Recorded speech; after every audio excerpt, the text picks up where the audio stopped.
प्यार सत्कार सहित दोनों हाथ जोड़ के निੱਕੀ ਜਿਹੀ सत श्री अकाल सब ਨੂੰ ਜੀ ਇਹਨੂੰ ਆਖਦੇ ਹਾਂ। ਇਸ ਉੱਤੇ ਪ੍ਰੋਗਰਾਮ खबर ਤੇ ਨਜ਼ਰ ਦੇ ਵਿੱਚ ਆਪ ਸਭ ਦਾ ਨਿੱਘਾ ਸਵਾਗਤ ਹੈ। ਮੇਰੇ ਨਾਲ ਪ੍ਰੋਗਰਾਮ ਖਬਰ ਤੇ ਨਜ਼ਰ ਦੇ ਵਿੱਚ ਇਸ ਟਾਈਮ ਜੁੜ ਚੁੱਕੇ ਨੇ ਮਿੰਟੂ ਗੁਰੂਸਰੀਆ ਜੀ ਮਲੋਟ ਸਟੂਡੀਓਜ਼ ਤੋਂ। ਮਿੰਟੂ ਜੀ, ਜੀ ਆਇਆਂ ਨੂੰ, ਸਵਾਗਤ ਹੈ, ਸਤਿ ਸ਼੍ਰੀ ਅਕਾਲ।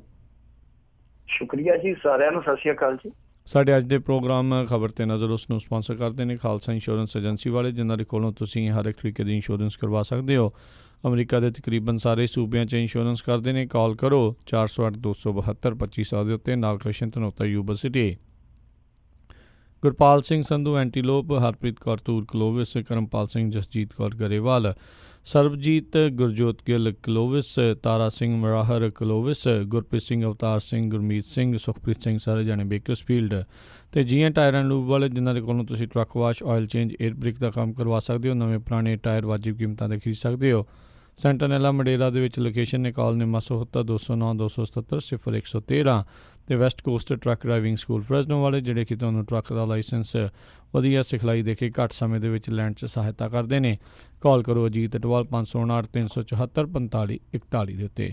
ਇਹਨਾਂ ਸਭਨਾਂ ਦਾ ਬਹੁਤ ਬਹੁਤ ਧੰਨਵਾਦ। ਜੇਕਰ ਤੁਸੀਂ ਜਾਂ ਕੋਈ ਹੋਰ ਕਾਰੋਬਾਰ ਇਸ ਪ੍ਰੋਗਰਾਮ ਨੂੰ ਸਪਾਂਸਰ ਕਰਨਾ ਚਾਹੁੰਦੇ ਹੋ, ਸੰਪਰਕ ਕਰ ਸਕਦੇ ਹੋ 408 272 5200 ਦੇ ਉੱਤੇ ਜਾਂ 408 722 7698 ਦੇ ਉੱਤੇ। ਮਿੰਟੂ ਜੀ, ਗੱਲਬਾਤ ਦਾ ਸਿਲਸਿਲਾ ਸ਼ੁਰੂ ਕਰਦੇ। ਕਹਿੰਦੇ ਪੱਤਰਕਾਰ ਕਨੌਜੀਆ ਜੇਲ੍ਹ ਦੇ ਵਿੱਚੋਂ ਰਿਹਾ। ਕਨੌਜੀਆ ਨੂੰ ਇਹਨਾਂ ਨੇ ਖਵਾ ਦਿੱਤੀ ਦਾਲ ਜੇਲ੍ਹ ਦੀ ਤਗੜੇ ਹੋ ਕੇ। ਸੋ ਇਹ ਜਿਹੜਾ ਮਾਮਲਾ ਸੀਗਾ, ਇਹ ਯੋਗੀ ਆਦਿੱਤਿਆਨਾਥ ਦੇ ਬਰਖਲਾਫ ਜਿਹੜਾ ਟਵੀਟ ਕੀਤਾ ਗਿਆ ਸੀਗਾ ਉਹਦਾ, ਤੇ ਇਸ ਪੱਤਰਕਾਰ ਨੂੰ ਇਹਨਾਂ ਨੇ ਚੁੱਕ ਕੇ ਜੇਲ੍ਹ ਦੇ ਵਿੱਚ ਤੁੰਨ ਦਿੱਤਾ। ਕਮਾਲ ਦੀ ਗੱਲ ਹੈ ਕਿ ਦਿੱਲੀ 'ਚੋਂ ਚੁੱਕਿਆ ਗਿਆ। ਯੂਪੀ ਦੀ ਪੁਲਿਸ ਆਉਂਦੀ ਆ, ਦਿੱਲੀ 'ਚ ਆ ਕੇ ਛਾਪਾ ਮਾਰ ਕੇ ਬੰਦੇ ਨੂੰ ਇਸ ਤਰ੍ਹਾਂ ਚੁੱਕਦੀ ਆ ਜਿਸ ਤਰ੍ਹਾਂ ਉਹਨੇ ਦੇਸ਼ ਦੇ ਵਿਰੁੱਧ ਕੋਈ ਜੰਗ ਛੇੜ ਦਿੱਤੀ ਹੋਵੇ ਜੀ। ਫਿਰ ਉਸ ਤੋਂ ਬਾਅਦ ਇਹ ਮਾਮਲਾ ਚਲੇ ਗਿਆ ਸੀਗਾ ਸੁਪਰੀਮ ਕੋਰਟ ਦੇ ਵਿੱਚ। ਸੁਪਰੀਮ ਕੋਰਟ ਨੇ ਰਿਹਾਈ ਦੇ ਹੁਕਮ ਦਿੱਤੇ ਸੀ। ਹਾਲਾਂਕਿ ਕੁਛ ਚੀਜ਼ਾਂ ਉਹਨਾਂ ਨੇ ਆਖਿਆ ਕਿ ਇਹ ਟਵੀਟ ਕਰਨ ਤੋਂ ਬਚਿਆ ਵੀ ਜਾ ਸਕਦਾ ਸੀ, ਪਰ ਫਿਰ ਵੀ ਬੰਦੇ ਦੇ ਕੁਛ ਅਧਿਕਾਰ ਹੁੰਦੇ ਆ। ਤਾਂ ਕਹਿਣ ਦਾ ਭਾਵ ਹੈ ਕਿ ਸੁਪਰੀਮ ਕੋਰਟ ਨੇ ਸਿੱਧਾ ਦਖਲ ਦਿੱਤਾ।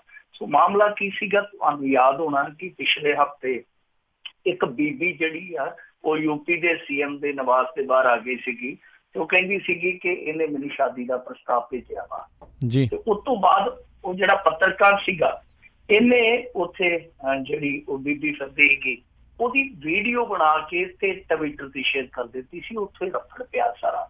ਔਰ ਕਮਾਲ ਦੀ ਗੱਲ ਤੇ ਇਹ ਹੋਈ ਆ ਕਿ ਇੱਕ ਚੈਨਲ ਵੀ ਵਿੱਚ ਇਹਨਾਂ ਨੇ ਰਗੜ ਕੱਟਿਆ, ਕਿਉਂਕਿ ਅੱਜ ਕੱਲ੍ਹ ਤੁਹਾਨੂੰ ਪਤਾ ਖਬਰਾਂ ਜਿਹੜੀਆਂ ਫੇਸਬੁੱਕ ਤੋਂ ਵੀ ਬਣਦੀਆਂ, ਟਵਿੱਟਰ ਤੋਂ ਵੀ ਬਣਦੀਆਂ, ਤਾਂ ਉਹਨਾਂ ਨੇ ਚੱਕ ਕੇ ਉਹ ਖਬਰ ਚਲਾ ਦਿੱਤੀ। ਹੁਣ ਮੰਨ ਲਓ ਜੇ ਕੁਛ ਏਦਾਂ ਦਾ ਹੁੰਦਾ, ਜੇ ਪੱਤਰਕਾਰ ਨੇ ਕੋਈ ਮੰਨ ਲਓ ਸਿਧਾਂਤਕ ਤੌਰ ਤੇ ਜੋ ਪੇਸ਼ੇ ਦੀ ਇੱਕ ਸਿਧਾਂਤਕਤਾ ਹੁੰਦੀ ਆ, ਜੇ ਉਹਦਾ ਕੋਈ ਹਨਨ ਕੀਤਾ, ਕੋਈ ਮਰਿਆਦਾ ਉਲੰਘੀ ਆ, ਤਾਂ ਉਹਦੇ ਲਈ ਮਾਨਹਾਨੀ ਦਾ, ਡੈਫਾਮੇਸ਼ਨ ਦਾ ਕੇਸ ਪਾਇਆ ਜਾ ਸਕਦਾ ਜਾਂ ਕਾਰਨ ਦੱਸੋ ਨੋਟਿਸ ਕੱਢਿਆ ਜਾ ਸਕਦਾ। ਏਦਾਂ ਦੀ ਕਾਰਵਾਈ ਆਮ ਤੌਰ ਤੇ ਹੁੰਦੀ ਆ। ਮੀਡੀਆ ਪਰਸਨ ਵੀ ਗਲਤੀਆਂ ਕਰਦੇ ਆ, ਔਰ ਮੀਡੀਆ ਦੇ ਵਿੱਚ ਤੁਹਾਨੂੰ ਪਤਾ ਇੱਕ ਮੀਡੀਆ ਹੋਰ ਵੀ ਆ, ਉਹ ਤੇ ਅਕਸਰ ਜਾਣਬੁੱਝ ਕੇ ਸਾਜ਼ਿਸ਼ਨ ਕਰਦਾ ਵੀ ਆ। ਪਰ ਇਸ ਤਰ੍ਹਾਂ ਦੇ ਮਾਮਲੇ ਦੇ ਵਿੱਚ ਜਿੱਥੇ ਮਸਲਾ ਜਿਹੜਾ ਮੁੱਖ ਮੰਤਰੀ ਦਾ ਹੋਵੇ ਜਾਂ ਸਰਕਾਰ ਦਾ ਹੋਵੇ, ਤਾਂ ਨੋਟਿਸ ਨਾਲ ਕੰਮ ਚਲਾਇਆ ਜਾ ਸਕਦਾ। ਪਹਿਲੀ ਗੱਲ ਤਾਂ ਇਹ ਆ ਕਿ ਸਰਕਾਰ ਜਿਹੜੀ ਆ ਉਹ ਇੰਨੀ ਕੁ ਆਲੋਚਨਾ ਤੇ ਚੱਲਣ ਦੀ ਰੱਖਦੀ ਹੋਵੇ ਸਹਿਣ ਸ਼ਕਤੀ। ਸੋ ਇਹਨਾਂ ਨੇ ਕੀ ਕੀਤਾ ਕਿ ਚੱਕ ਕੇ ਉਹ ਚੈਨਲ ਤੇ ਕਈ ਤਰ੍ਹਾਂ ਦੇ ਮਾਮਲੇ ਬਣਾ ਦਿੱਤੇ ਸੀਗੇ। ਇਹਦੇ ਵਿੱਚ ਵੀ ਇਹੋ ਹੋਇਆ ਕਿ ਯੋਗੀ ਆਦਿੱਤਿਆਨਾਥ ਨੇ ਕੋਈ ਡੈਫਾਮੇਸ਼ਨ ਦਾ ਨੋਟਿਸ ਨਹੀਂ ਭੇਜਿਆ, ਮੁੱਖ ਮੰਤਰੀ ਨੇ ਨਹੀਂ ਭੇਜਿਆ। ਮਤਲਬ ਕਿ ਆਪਣੇ ਪੱਧਰ ਤੇ ਸਰਕਾਰ ਵੱਲੋਂ ਕਾਰਵਾਈ ਕੀਤੀ ਜਾਂਦੀ ਹੈ। ਤੇ ਇਹਦਾ ਮਤਲਬ ਇਹ ਹੈ ਕਿ ਸਰਕਾਰ ਕਿਸੇ ਵੀ ਸੂਰਤ ਦੇ ਵਿੱਚ ਆਪਣੀ ਆਲੋਚਨਾ ਜਿਹੜੀ ਉਹ ਸੁਣਨਾ ਹੀ ਨਹੀਂ ਚਾਹੁੰਦੀ। ਸੋ ਇਹ ਮਾਮਲਾ ਹਾਈ ਪ੍ਰੋਫਾਈਲ ਬਣ ਗਿਆ। ਹੁਣ ਇਹ 20,000 ਦੇ 2 ਬੌਂਡ ਭਰਵਾਏ ਗਏ ਆ, ਜਿਨ੍ਹਾਂ ਤੋਂ ਬਾਅਦ ਪ੍ਰਸ਼ਾਂਤ ਕਨੌਜੀਆ ਨੂੰ ਰਿਹਾ ਕਰ ਦਿੱਤਾ।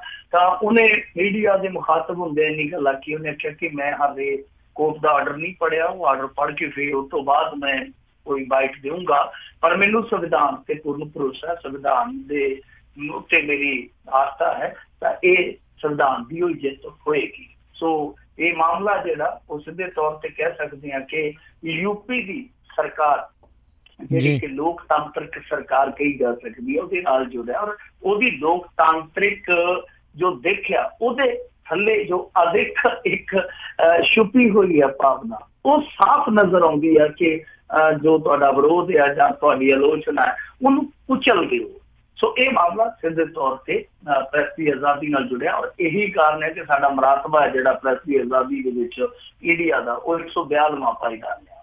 ਤਾਂ ਇਹ ਨਾ ਹਰਕਤਾਂ ਕਰਕੇ ਯੂਪੀ ਦੇ ਵਿੱਚ ਹਾਰ ਗਏ ਆ ਕਿ ਅੱਜ ਜੋ ਬਾਰ ਕਾਉਂਸਲ ਦੇ ਮੁਖੀ ਸਨ ਉੱਥੇ ਚੁਣੇ ਗਏ, ਉਹ ਇੱਕ ਲੇਡੀ ਸਨ, ਸ਼ਾਇਦ ਉਹਨਾਂ ਦਾ ਨਾਮ ਦਰਵੇਸ਼ ਯਾਦਵ ਜੀ ਸੀਗਾ, ਤਾਂ ਉਹ ਪਹਿਲੀ ਲੇਡੀ ਬਣੇ ਜਿਹੜੇ ਕਿ ਬਾਰ ਕੌਂਸਲ ਦੇ ਮੁਖੀ ਬਣੇ। ਤਾਂ ਉਹਨਾਂ ਨੂੰ ਅੱਜ ਦਿਨ ਦਿਹਾੜੇ ਇੱਕ ਵਕੀਲ ਨੇ ਗੋਲੀਆਂ ਮਾਰ ਕੇ ਮਾਰ ਦਿੱਤਾ। ਤੁਸੀਂ ਦੇਖੋ ਯੂਪੀ 'ਚ ਕੀ ਹੋ ਰਿਹਾ। ਔਰ ਕਮਾਲ ਦੀ ਗੱਲ ਹੈ ਕਿ ਇੱਕ ਪੱਤਰਕਾਰ ਨੂੰ ਯੂਪੀ ਦੇ ਸ਼ਾਮਲੀ ਦੇ ਵਿੱਚ GRP ਨੇ ਕੁੱਟ ਕੱਟਿਆ ਲਾਈਵ ਸਿੱਧਾ।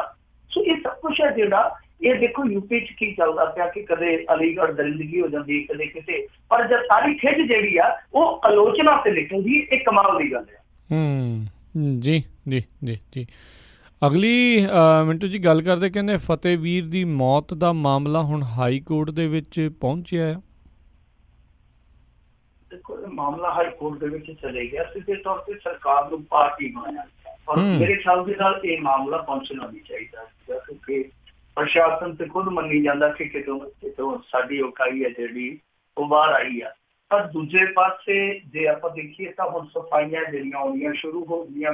NDRF ਨੇ ਵੀ ਸਫਾਈ ਦਿੱਤੀ ਆ। ਸੋ ਇਸ ਮਾਮਲੇ 'ਚ ਆਪਾਂ ਗੱਲਬਾਤ ਕਰਦੇ ਹਾਂ। NDRF ਦਾ ਪਹਿਲਾ ਅਧਿਕਾਰਤ ਬਿਆਨ ਆਇਆ, ਉਹ ਕਹਿੰਦੇ ਆ ਕਿ ਇਹ ਰੈਸਕਿਊ ਆਪਰੇਸ਼ਨ ਨਹੀਂ ਸੀਗਾ, ਸਗੋਂ ਸਰਜੀਕਲ ਆਪਰੇਸ਼ਨ ਸੀਗਾ, ਜਿਹਦੇ ਵਿੱਚ NDRF ਨੇ ਪੂਰਾ ਯਤਨ ਕੀਤਾ, ਪਰ ਬੱਚਾ ਬੁਰੀ ਤਰ੍ਹਾਂ ਬੋਰਵੈਲ ਵਿੱਚ ਫਸਿਆ ਹੋਇਆ ਸੀ ਤੇ ਉੱਤੇ ਬੋਰੀ ਸੀਗੀ, ਜਿਹਦੇ ਕਾਰਨ ਉਹਨੂੰ ਉੱਪਰ ਖਿੱਚਣ ਵਿੱਚ ਦਿੱਕਤ ਆ ਰਹੀ ਸੀ।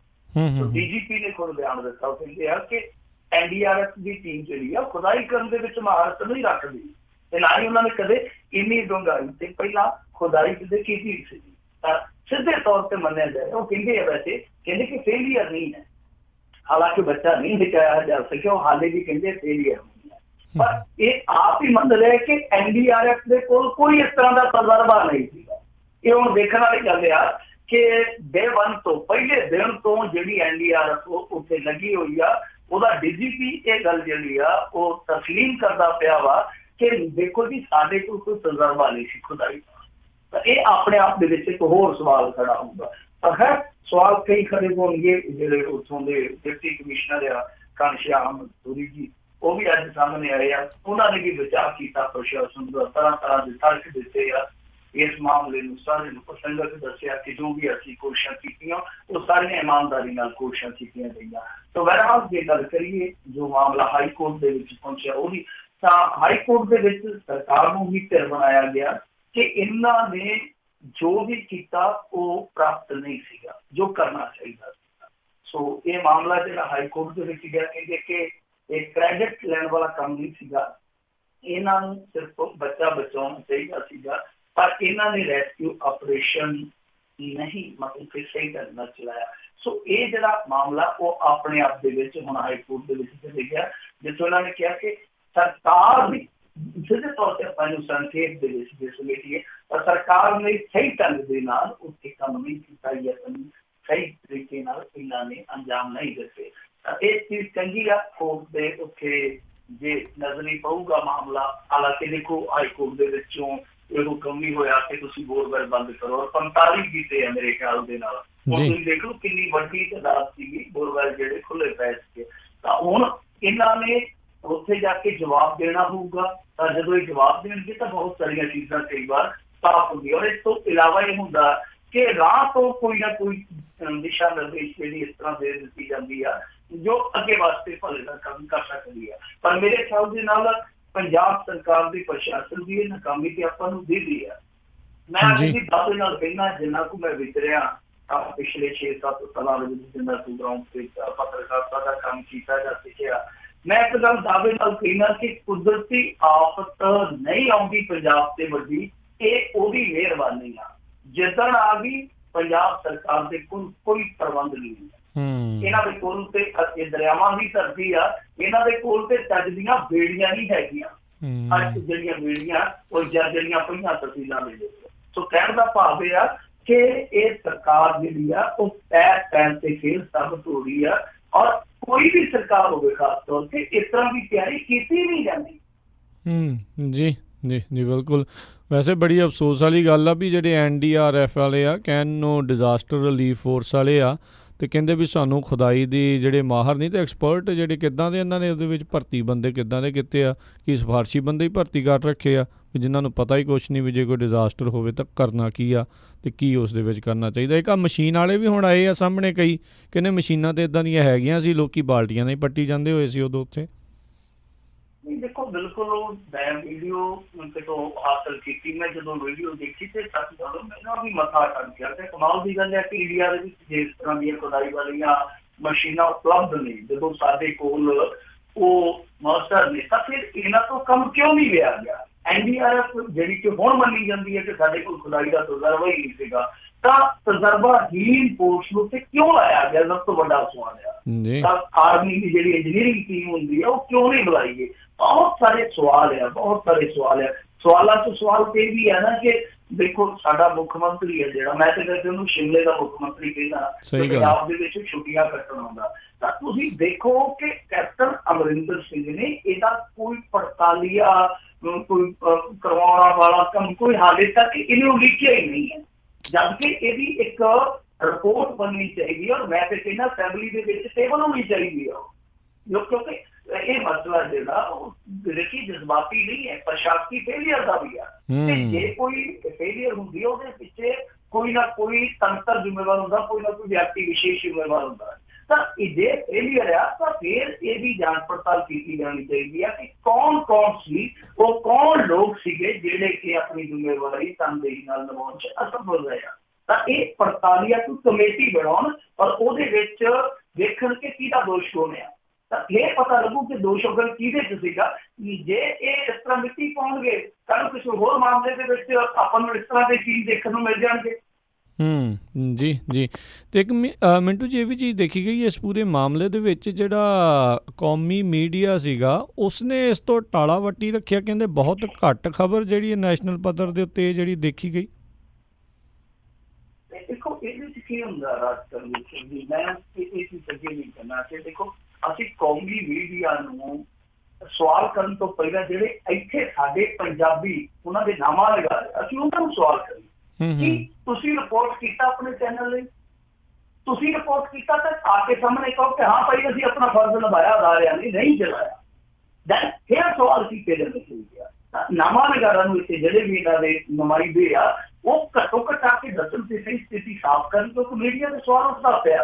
ਇੱਥੇ ਮੀਡੀਆ ਦੋ ਤਿੰਨ ਤਰ੍ਹਾਂ ਦਾ ਦੇਖਿਆ ਗਿਆ। ਇੱਕ ਮੀਡੀਆ ਜਿਹੜਾ ਧੁੱਪ ਨਹੀਂ ਸੀ ਦੇਖ ਰਿਹਾ, ਕੋਈ ਦਿੱਕਤ ਪਰੇਸ਼ਾਨੀ ਨਹੀਂ ਸੀ ਦੇਖ ਰਿਹਾ, ਬੜੀ ਤਨਦੇਹੀ ਨਾਲ ਕੰਮ ਕਰਦਾ ਸੀ। ਇੱਕ ਉਹ ਮੀਡੀਆ ਸੀ ਜਿਹੜਾ ਮੈਂ ਦੇਖਦਾ ਸੀਗਾ ਕਿ ਲਾਈਕਸ ਵਧਾਉਣ ਲਈ, ਸ਼ੇਅਰ ਵਧਾਉਣ ਲਈ ਸੰਸ ਦੀ ਖੇਡ ਕਰ ਰਿਹਾ ਜੀ।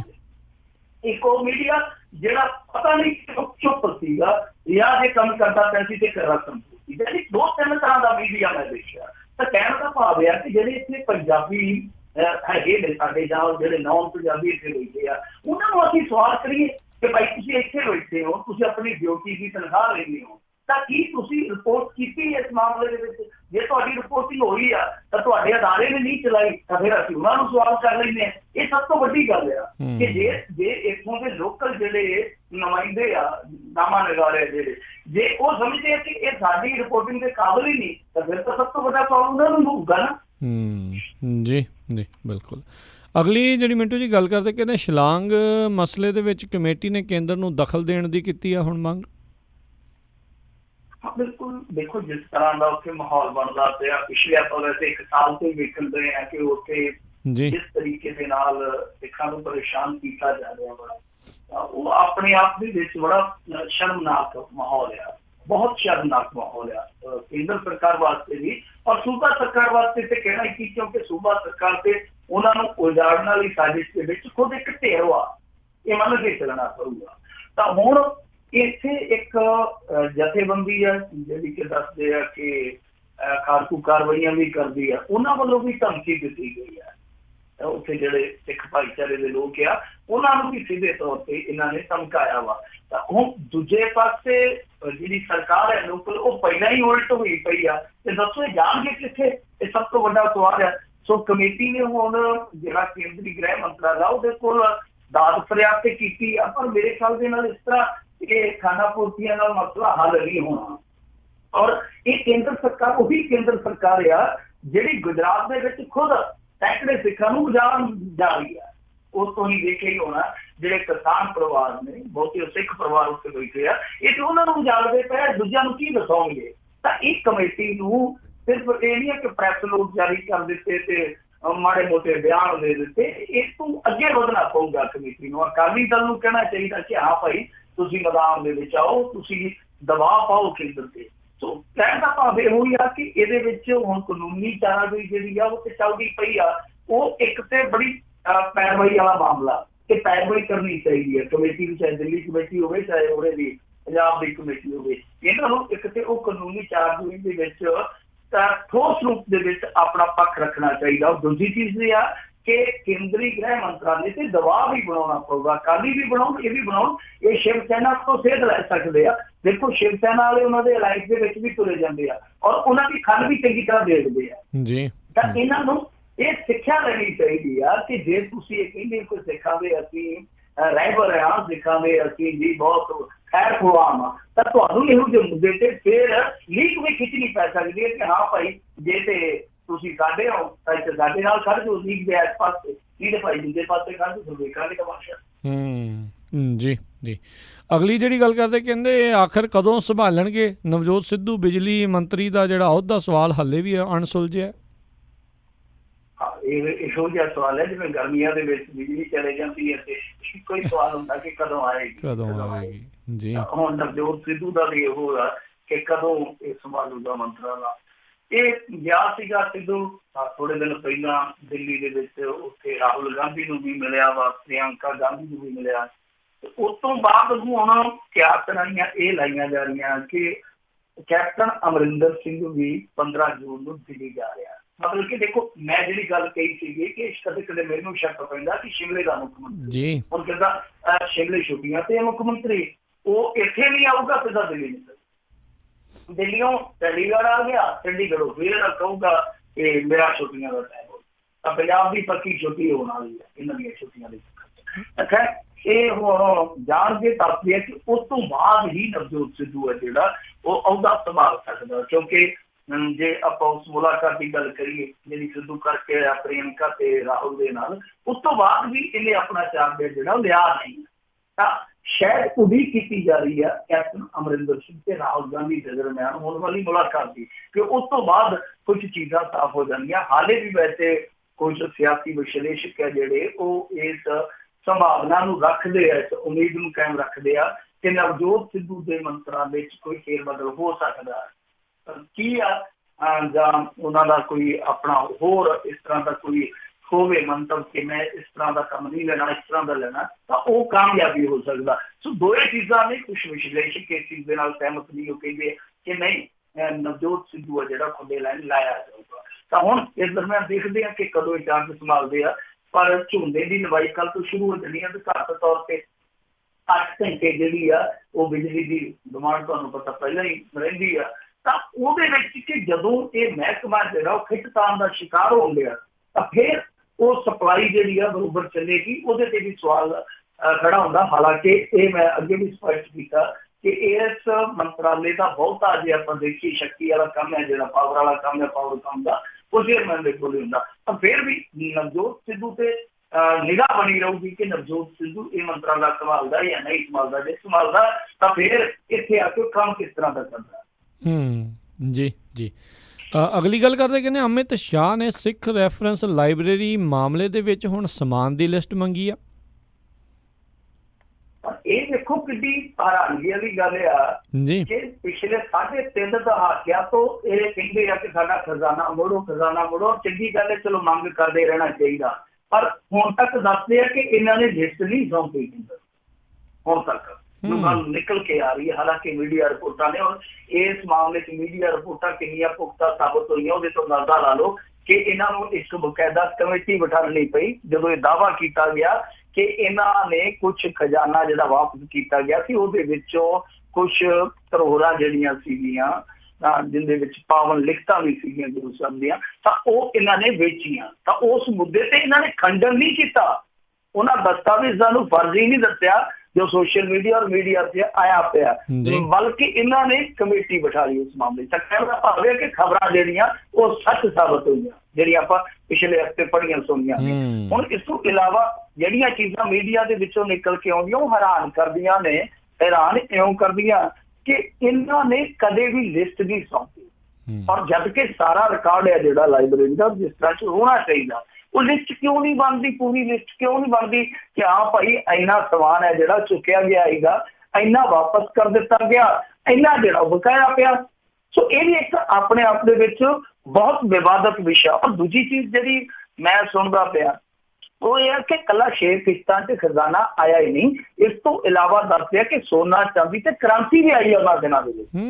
मैं एक सज्जन तो पूछा सीगा, वो बाबा महारत रखते इन्होंने मामले च, तो कहते कि उस समय दस दिया कि ये सारा कुछ भी आया उत्थे, सोना चांदी कुछ होर भी दस्तावेज आया, और इस तो इलावा दस देते हैं कि कीमती दस्तावेज भी सीगे कुछ, और ट्रंक भर के दिते गए सी, शायद 2 ट्रंक सीगे जिहदे विच कुछ करंसी जिहड़ी अध सड़ी हुई सीगी, एक इतिहासक रिवाल्वर भी सीगा। वो रिवाल्वर किहदा मैनूं पता नहीं है, पर दसदे कि वो भी इन्हां ट्रंकां दे विच आया सीगा। और ये गल जिहड़ी आ वो CBI 2004 ਦੇ ਵਿੱਚ ਕਹਿ ਚੁੱਕੀ। ਉਹ ਐਫੀਡੈਵਿਟ ਵੀ ਤੁਸੀਂ ਦੇਖ ਸਕਦੇ ਹੋ ਜਿਹਦੇ ਚ ਉਹਨਾਂ ਨੇ ਜਵਾਬ ਦਿੱਤਾ ਵਾ ਕੋਰਟ ਦੇ ਵਿੱਚ ਕਿ ਅਸੀਂ ਸਾਰਾ ਸਮਾਨ ਜਿਹੜਾ ਉਹਨਾਂ ਨੂੰ ਵਾਪਸ ਕਰ ਚੁੱਕੇ ਹਾਂ। ਹੁਣ ਉਹ ਜਦੋਂ ਉੱਥੇ ਜਾ ਕੇ ਕੋਰਟ 'ਚ ਕਹਿੰਦੇ ਆ ਕਿ CBI ਜਿੱਦਾਂ ਦੱਸਦੀ ਉਹ ਸਰਕਾਰ ਦੀ ਇੱਕ ਤਰ੍ਹਾਂ ਨਾਲ ਕਹਿ ਲਈਏ ਨੁਮਾਇੰਦਾ ਹੈ, ਤਾਂ ਉਹ ਕਹਿੰਦੀ ਹੈ ਕਿ ਅਸੀਂ ਸਾਰਾ ਸਮਾਨ ਵਾਪਸ ਕਰ ਦਿੱਤਾ, ਤਾਂ ਫਿਰ ਉੱਥੇ ਪੱਖ ਕਿਉਂ ਨਹੀਂ ਰੱਖਿਆ ਗਿਆ?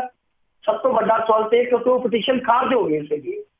कहने का भाव यह है कि जे तुहाडा खजाना उत्ते बकाया सीगा सरकार वाल, ते उस टाइम पक्का रिकॉर्ड उत्ते क्यों नहीं रखा गया? जो उत्ते रखा जाता तो शायद मामला जिहड़ा वो कुछ होर रुख भी इख्तियार कर सकता सीगा। सो हुण अमित शाह ने लिस्ट मंगी आ, देखते हैं लिस्ट जिहड़ी आ वो दित्ती जांदी है या नहीं दित्ती जांदी। पर इहदे विच एक चीज़ हो सकदी आ, क्योंकि देखो अमित शाह जिहड़ा वो अकालियां नूं नाल लैके चलदा पिया। आपां वेखिआ जदों इन्हां दा डिस्प्यूट हो गया सीगा उदों बाद भी अमित शाह ने इन्होंने वरचा लिया सीगा, मतलब कि वाहवा भरपा वधिया रखदा इन्हां दे नाल। तां इह हो सकदा कि अकालियां दे रिवाइवल वास्ते वो इन्हां दी हैल्प कर देण कि जे मान लो इस तरह का कुछ कर लेंदे आ, बचा खुचिया जो खजाना है थोड़ा बहुत ही सही जे वापस कर दिता जांदा, एक ते कि पिछला मामला ढकिया जाऊगा, और दूजा ये हुआ कि इत्थे अकाली है जिहड़े वो इहनूं एक महान प्राप्ति दस सकदे आ, दसा सकदे आ। जी जी, पर लोग सवाल नहीं पूछणगे भी इन्ना चिर झूठ क्यों बोलते रहे भाई भी?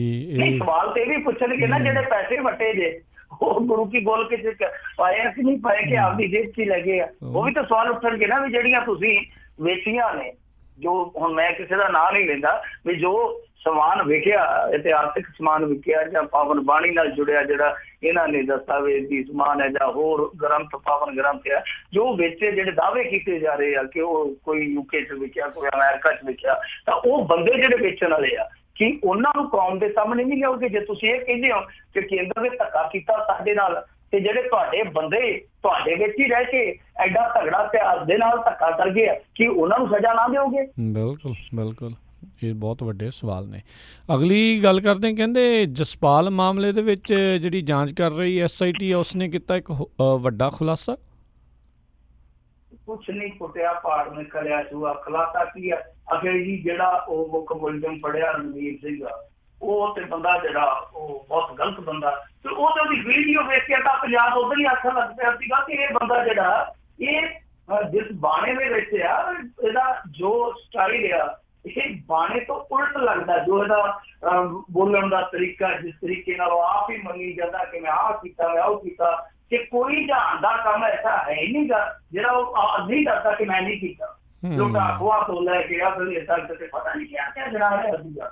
ਇਹ ਹੁਣ ਕਹਿੰਦੇ ਆ ਕਿ ਦੇਖੋ ਜੀ ਉਹ ਅਸਲਾ ਲਿਆ ਕੇ ਵੇਚਦਾ ਸੀਗਾ, ਤੇ ਪੰਜਾਬ ਵਾਲਿਆਂ ਨੇ ਉਹ ਤਾਂ ਉਦੋਂ ਹੀ ਮੰਨੀ ਜਾਂਦਾ ਸੀਗਾ ਕਿ ਹਾਂ ਬਈ ਅਸੀਂ ਨਜਾਇਜ਼ ਅਸਲਾ ਲਿਆਂਦਾ ਆਪਣੀ ਸਿਕਿਉਰਿਟੀ ਵਾਸਤੇ, ਆਪਣੀ ਹਿਫਾਜ਼ਤ ਵਾਸਤੇ।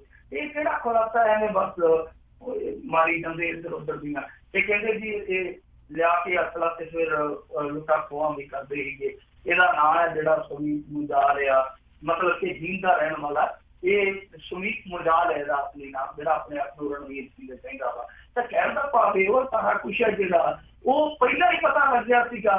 ਹੁਣ ਦੱਸਣ ਵਾਲੇ ਕਿਸੇ ਨੇ ਦੱਸਦੇ ਨਹੀਂ ਗੇ ਕਿ ਜਸਪਾਲ ਦਾ ਮੋਬਾਈਲ ਕਿੱਥੇ ਆ, ਉਹਨੂੰ ਕਾਲਿੰਗ ਕੀਤੀ ਸੀਗੀ, ਉਸ ਸਮੇਂ ਜਦੋਂ ਉਹਨੇ ਫਾਹ ਲਿਆ ਉਹ ਫੰਦਾ ਕਿੱਥੇ ਆ। ਇਹ ਸਾਰੀਆਂ ਚੀਜ਼ਾਂ ਜਿਹੜੀਆਂ ਕਿ ਜਵਾਬ ਮੰਗਦੀਆਂ ਸੀਗੀਆਂ ਕਿ ਲਾਸ਼ ਕਿੱਥੇ ਆ, ਫਿਰ CCTV ਫੁਟੇਜ ਦੀ ਜਿਹੜੀ ਉਹ ਪੂਰੀ ਰਿਕਾਰਡਿੰਗ ਆ ਉਹ ਕਿੱਥੇ ਆ। ਇਹਨਾਂ ਚੀਜ਼ਾਂ ਤੇ ਕੋਈ ਗੱਲ ਹੀ ਨਹੀਂ ਕਰਦੇ, ਇਹ ਐਵੇਂ ਬਸ ਹੁੰਦਾ ਹੈ ਸਫਾਈ ਜਾਂਦੇ ਆ, ਉਹਨੂੰ ਏਦਾਂ ਰਿਮਾਂਡ ਤੇ ਰੱਖ ਕੇ 5-7 ਦਿਨ ਹੋਰ ਛੱਡਣਗੇ ਜੇਲ੍ਹ ਦੇ ਵਿੱਚ, ਉਸ ਤੋਂ ਬਾਅਦ ਇਹ ਮਾਮਲਾ ਜਿਹੜਾ ਰਫਾ ਦਫਾ। ਜੀ ਜੀ। ਅਗਲੀ ਗੱਲ ਕਰਦੇ, ਕਹਿੰਦੇ ਹਰਿਆਣੇ ਵਿੱਚ ਅਕਾਲੀ ਭਾਜਪਾ ਦੇ ਰਿਸ਼ਤੇ ਦੇ ਵਿੱਚ ਫੇਰ ਹਿੱਤ ਆਏ।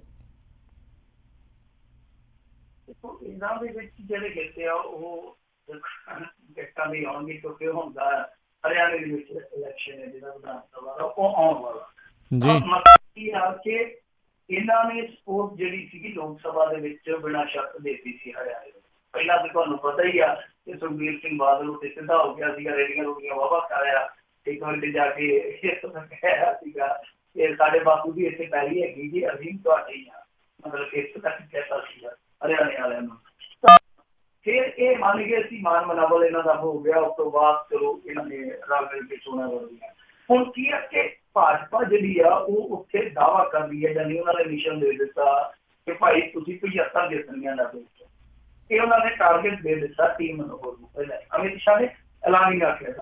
ਹੁਣ ਇਹ ਦਾਅਵਾ ਕਰਦੇ ਪਏ ਕਿ 30 ਸਾਲੋਂ ਦੀ ਜ਼ਰੂਰਤ 90 ਮਤਲਬ ਇਹ ਆ ਕਿ ਸਾਡਾ ਖਾਤਾ ਆਧਾਰ ਆ ਔਰ ਸਿੱਖ ਵੋਟ ਬੈਂਕ ਦੀ ਹਮੇਸ਼ਾ ਇਹ ਚਰਚਾ ਕਰਦੇ ਆ ਕਿ ਹਾਂਜੀ 25 ਤੋਂ 30 ਸੀਟਾਂ ਇਸ ਤਰ੍ਹਾਂ ਦੀਆਂ ਜਿੱਥੇ ਸਿੱਖ ਵੋਟ ਜਿਹੜੀ ਆ ਨਤੀਜਾ ਪ੍ਰਭਾਵਿਤ ਕਰਦੀ ਹੈ। ਤਾਂ ਇਹਨਾਂ ਨੇ ਆਪਣਾ ਇੱਕ ਦਾਅ ਕਰ ਦਿੱਤਾ ਔਰ ਇਹ ਦਾਅ ਇਹੋ ਹੀ ਆ ਕਿ ਸਾਨੂੰ ਤੀਜਾ ਹਿੱਸਾ ਪਾ ਦੇ ਕੇ 90 ਦੇ ਵਿੱਚੋਂ 30 ਹਿੱਸਾ ਦੇ ਦਿਓ। ਸੋ ਇਹ ਹੁਣ ਮਾਂ ਇਹ ਜਿਹੜੀ ਮਹਾਨ ਜਿਹੜੀ ਰੱਖੀ ਇਹਨਾਂ ਨੇ, ਇਹ ਮਾਂ ਹਰਿਆਣਾ ਦਾ ਜਿਹੜਾ ਸ਼ਬਦ ਆ ਇਹ ਪੂਰੀ ਮੇਰੇ ਗੱਲ ਦੇ ਨਾਲ ਹਰਿਆਣਵੀ ਨਹੀਂ ਕਰਦੀ। ਇਹਨਾਂ ਨੂੰ ਇੱਕ ਦੋ ਵੱਧ ਤੋਂ ਵੱਧ ਸੀਟਾਂ ਜਿਹੜੀਆਂ ਉਹ ਪੇਸ਼ਕਸ਼ ਦੇ ਰੂਪ ਦੇ ਵਿੱਚ ਦੇਣਗੇ, ਜੇ ਇਹਨਾਂ ਨੇ ਪੇਸ਼ਕਸ਼ ਪ੍ਰਵਾਨ ਕਰਨੀ ਸੀ ਕਿਹਾ, ਨਹੀਂ ਤਾਂ ਫਿਰ ਹੋ ਸਕਦਾ। ਵੈਸੇ ਵੀ ਜੇ ਦੋਵਾਂ ਦਾ ਦੇਖੋਗੇ ਤੁਸੀਂ ਟਰੈਕ ਰਿਕਾਰਡ ਹਰਿਆਣੇ ਦੇ ਵਿੱਚ ਅਕਾਲੀ ਤੇ ਪੰਜਾਬ ਦੇ ਵਿੱਚ ਭਾਜਪਾ ਦੇ, ਉਹ ਕਿਸੇ ਨੇ ਆਖਿਆ ਇਹਦਾ ਕਿ ਮੇਰੀ ਤਨਖਾਹ ਵਧਾ ਦੇ, ਨਹੀਂ ਤਾਂ ਮੇਰੀ ਤਨਖਾਹ ਵਧਾ ਦੇ, ਨਹੀਂ ਤਾਂ ਮੈਂ ਕਹਿੰਦਾ ਫਿਰ ਕੀ ਕਰਨਾ, ਕਹਿੰਦਾ ਨਹੀਂ ਫਿਰ ਇਸੇ ਤਨਖਾਹ ਦੇ ਭਾਂਡੇ ਮਾਂਜੀ ਸ਼ੁਰੂ ਕਰ। ਤੇ ਇਹਨਾਂ ਦਾ ਹਾਲ ਇਹੋ ਹੀ ਆ, ਰੌਲਾ ਰੱਪਾ ਪਾਉਂਦੇ ਇੱਕ ਦੂਜੇ ਤੇ ਦਬਾਅ ਜ਼ਰੂਰ ਨਹੀਂ ਲਿਆਉਂਦੇ ਆ, ਪਰ ਬਾਅਦ ਦੇ ਵਿੱਚ ਦੋਵੇਂ ਇੱਕ ਦੂਜੇ ਦੇ ਹਿੱਤ ਦੇਖ ਕੇ ਫੇਰ ਤਾਲਾ ਵੱਜ ਜਾਂਦੇ ਆ। ਹੁਣ ਤੁਸੀਂ ਇੱਥੇ ਵੀ ਦੇਖੋਗੇ ਨਾ, ਪੰਜਾਬ ਦੇ ਵਿੱਚ ਭਾਜਪਾ ਲਈ ਵੱਧ ਸੀਟਾਂ ਦੀ ਮੰਗ ਕਰਦੇ ਆ, ਹਰਿਆਣੇ ਦੇ ਵਿੱਚ ਜਾ ਕੇ ਇਹਨਾਂ ਨੇ ਉੱਥੇ ਕੱਦੂ ਚੁਕਾਣਾ ਪਕਾ ਲਿਆ। ਤਾਂ ਕਹਿਣ ਦਾ ਭਾਵ ਇਹ ਆ ਕਿ ਇਹ ਪੰਜਾਬ ਦੇ ਵਿੱਚ ਭਾਜਪਾ ਤੇ ਦਬਾਅ ਬਣਾਉਣ ਵਾਸਤੇ ਹਰਿਆਣੇ ਦਾ ਜਾ ਕੇ ਤੇ ਪੈਂਤੜਾ ਚੱਲ ਦਿੱਤਾ। ਸੋ ਲੱਗਦਾ ਇਹੋ ਆ ਕਿ ਅੰਦਰ ਖਾਤੇ ਇਹਨਾਂ ਦੀ ਜਿਹੜੀ ਇਹ ਗੇਮ ਆ ਉਹ ਇਸੇ ਤਰ੍ਹਾਂ ਚੱਲਦੀ ਰਹੂਗੀ। ਪਰ ਹੋਣਾ ਕੱਖ ਦੀ, ਜਿਵੇਂ ਅੱਗੇ ਆਪਾਂ ਬਹੁਤ ਵਾਰੀ ਦੇਖਿਆ ਕਿ ਰਿਸ਼ਤਾ ਜਿਹੜਾ ਜੀ ਟੁੱਟ ਜਾਊਗਾ, ਤਰੇੜਿਆ ਜਾਊਗਾ, ਹੁੰਦਾ ਕੁਛ ਨਹੀਂ, ਦੋਵੇਂ ਰਲ ਮਿਲ ਕੇ ਤੁਰੇ ਹੀ ਜਾਂਦੇ ਆ। ਜੀ ਜੀ ਜੀ। ਅਗਲੀ ਮਿੰਟੂ ਜੀ ਗੱਲ ਕਰਦੇ, ਕਹਿੰਦੇ ਕ੍ਰਿਕਟ ਮੈਚ ਦੇ ਦੌਰਾਨ ਵਾਰੀ ਨੂੰ ਲੈ ਕੇ ਹੋਇਆ ਤਕਰਾਰ ਤੇ ਹਵਾਈ ਫਾਇਰ ਵੀ ਹੋ ਗਏ। ਬਸ ਇਹ ਪੰਜਾਬ ਤਰੱਕੀ ਦੇ ਰਾਹ ਤੇ ਆਹੀ ਕੁਛ ਰਹਿ ਗਿਆ ਸੀਗਾ। ਅੱਗੇ ਆਪਾਂ ਵੈਸੇ ਦੇਖਿਆ ਕਿ ਪੰਜਾਬ ਦੇ ਵਿੱਚ ਏਦਾਂ ਦੇ ਝਗੜੇ ਤੇ ਹੋ ਜਾਂਦੇ ਆ, ਪਿੱਠੂ ਖੇਡਦੇ ਆ, ਕ੍ਰਿਕਟ ਖੇਡਦੇ ਆ, ਜਵਾਕ ਲੜ ਪੈਂਦੇ ਆ, ਹੱਦੋਂ ਹੱਦਰ ਥੱਪੜਾਂ ਤੱਕ ਗੱਲ ਜਾਂਦੀ ਹੈ। ਇੱਥੇ ਤੇ ਫੈਰੋਫੈਰੀ ਹੋਣਾ ਸ਼ੁਰੂ ਹੋ ਗਈ ਆ। ਤੇ ਮੇਰੇ ਖਿਆਲ ਦੇ ਨਾਲ ਪੰਜਾਬ ਐਸੇ ਦੌਰ ਚੋਂ ਲੰਘ ਰਿਹਾ ਜਿੱਥੇ ਫੇਸਬੁੱਕ ਪੋਸਟ ਪਾਉਣ ਤੋਂ ਵੀ ਕਈ ਵਾਰ ਟਾਈਮ ਵੱਜ ਜਾਂਦੇ ਆ, ਮਤਲਬ ਕਿ ਟਾਈਮ ਵਿੱਚ ਕੇ ਲੜਾਈ ਹੋ ਜਾਂਦੀ ਹੈ। ਸੋ ਇਹ ਜਿਹੜੀ ਘਟਨਾ ਹੈ ਸੁੱਗਾ ਪਿੰਡ ਆ ਕੋਈ ਤਰਨਤਾਰਨ ਦੇ ਵਿੱਚ, ਉੱਥੇ ਵਾਪਰੀ ਆ, ਜਿੱਥੇ ਇੱਕ ਮੁੰਡੇ ਦੀ ਵਾਰੀ ਗੂਰੀ ਦਾ ਕੋਈ ਚੱਕਰ ਸੀਗਾ ਤੇ ਉਹਦੇ ਕੱਢ ਕੇ ਆਪਣਾ ਹਥਿਆਰ ਤੋਂ ਉੱਤੇ ਫਾਇਰ ਵੀ ਕੀਤੇ ਆ। ਇਹ ਆਪਣੇ ਆਪ ਦੇ ਵਿੱਚ ਨਿਰਾਲਾ ਮਾਮਲਾ ਹੈ ਕਿ ਕ੍ਰਿਕਟ ਦੀ ਵਾਰੀ ਤੋਂ ਵੀ ਇੱਥੇ ਫਾਇਰਿੰਗ ਹੋ ਰਹੀ ਹੈ। ਇਹ ਹਾਲੇ ਕਿ ਗੀਤ ਸੰਗੀਤ ਦਾ ਅਸਰ ਨਹੀਂ ਹੁੰਦਾ, ਪਰ ਮੈਨੂੰ ਲੱਗਦਾ ਕਿ ਇਹ ਜਿਹੜੇ ਠੋਕਾ ਠਕਾਈ ਵਾਲੇ ਜ਼ਿਆਦਾ ਗੀਤ ਆ ਨਾ, ਉਹ ਵੀ ਅੱਜ ਕੱਲ੍ਹ ਇਸ ਤਰ੍ਹਾਂ ਦੀ ਮਾਨਸਿਕਤਾ ਤੇ ਅਸਰ ਪਾਉਂਦੇ ਆ। ਉਹਦੀ ਉਦਾਹਰਨ ਤੁਹਾਨੂੰ ਇੱਕ ਹੋਰ ਵੀ ਦੇ ਦਿੰਦਾ ਮੈਂ, ਸ਼ਾਇਦ ਤੁਸੀਂ ਸੁਣ ਲਈ ਹੋਵੇ। ਪੰਜਾਬ ਦੇ ਵਿੱਚੋਂ ਇੱਕ ਮਾਮਲਾ ਇਹੋ ਜਿਹਾ ਵੀ ਸਾਹਮਣੇ ਆਇਆ ਕਿ BCA ਦਾ ਇੱਕ ਵਿਦਿਆਰਥੀ ਹੈ ਜਿਹੜਾ ਉਹ ਅਸਲੇ ਸਮੇਤ ਫੜਿਆ ਪਿਛਲੇ ਦਿਨੀ ਲੁਧਿਆਣਾ ਪੁਲਿਸ ਨੇ। ਸ਼ਾਇਦ ਤੁਸੀਂ ਉਹ ਖਬਰ ਸੁਣੀ ਹੋਵੇ, ਜੇ ਨਹੀਂ ਤੇ ਮੈਂ ਤੁਹਾਨੂੰ ਦੱਸ ਦੇਣਾ। ਤੇ ਉਹਦੇ ਕੋਲ 32 ਬੋਰ ਦਾ ਪਿਸਟਲ ਫੜਿਆ ਗਿਆ, ਕੁਛ ਕਾਰਤੂਸ ਵੀ ਫੜੇ ਗਏ। ਜਦੋਂ ਉਹਨੂੰ ਪੁੱਛਿਆ ਗਿਆ ਕਿ ਤੂੰ ਇਹ 32 ਬੋਰ ਦਾ ਪਿਸਟਲ ਕੀ ਕਰਨਾ, ਤੇ ਉਹਨੇ ਜਿਹੜੀ ਅੱਗੋਂ ਵਜ੍ਹਾ ਦੱਸੀ ਉਹ ਹੈਰਾਨ ਕਰਦੀ ਆ। ਉਹ ਕਹਿੰਦਾ ਕਿ ਸੈਲਫੀ ਲੈਣ ਦਾ ਸ਼ੌਂਕ ਹੈ ਜੀ ਹਥਿਆਰਾਂ ਨਾਲ, ਐਵੇਂ ਲੋਕਾਂ ਦੇ ਮੰਗ ਕੇ ਹਥਿਆਰ ਸੈਲਫੀ ਲੈਂਦੇ ਮੈਂ ਕਿਹਾ ਲਿਖ ਮੰਗਣੀ ਨਹੀਂ ਮਿਲਦੀ, ਆਪਣੀ ਬਣਾ ਲਾ ਮਿੱਤਰਾ, ਮੈਂ ਆਪ ਹੀ ਲੈ ਆਇਆ ਚੱਲੀਆਂ ਕਿਤੇ। ਸੋ ਆਹ ਹਾਲ ਆ। ਸੋ ਇਸ ਹਾਲ ਦੇ ਵਿੱਚ ਇਸ ਤਰ੍ਹਾਂ ਦੀਆਂ ਖਬਰਾਂ ਨਾ ਆਉਣਗੀਆਂ ਤੇ ਫਿਰ ਚਲੋ ਹੋਣਗੀਆਂ। ਜੀ ਜੀ ਜੀ। ਤੇ ਬਹੁਤ ਬਹੁਤ ਮਿੰਟੂ ਜੀ ਤੁਹਾਡਾ ਧੰਨਵਾਦ, ਤੁਸੀਂ ਸਾਡੇ ਨਾਲ ਜੁੜੇ ਇਹਨਾਂ ਖਬਰਾਂ ਬਾਰੇ ਜਾਣਕਾਰੀ ਦਿੱਤੀਆਂ। ਅਗਲੀ ਵਾਰ ਤੱਕ ਲਈ ਬੜੀ ਮਿਹਰਬਾਨੀ, ਪਿਆਰ ਭਰੀ ਸਤਿ ਸ਼੍ਰੀ ਅਕਾਲ ਜੀ। ਸਤਿ ਸ਼੍ਰੀ ਅਕਾਲ ਜੀ। ਤੇ ਸਰੋਤਿਓ ਇੱਥੇ ਸਾਡਾ ਅੱਜ ਦਾ ਪ੍ਰੋਗਰਾਮ ਸਮਾਪਤ ਹੈ। ਮਿਲਦੇ ਹਾਂ ਅਗਲੀ ਵਾਰ, ਉਦੋਂ ਤੱਕ ਲਈ ਪਿਆਰ ਭਰੀ ਸਤਿ ਸ਼੍ਰੀ ਅਕਾਲ ਜੀ। ਵਾਸਤੇ ਜੋ ਹੱਸਦੇ ਖੇਲਦੇ ਰਹੋ, ਸੁਣਦੇ ਰਹੋ ਪੰਜਾਬੀ ਰੇਡੀਓ USA।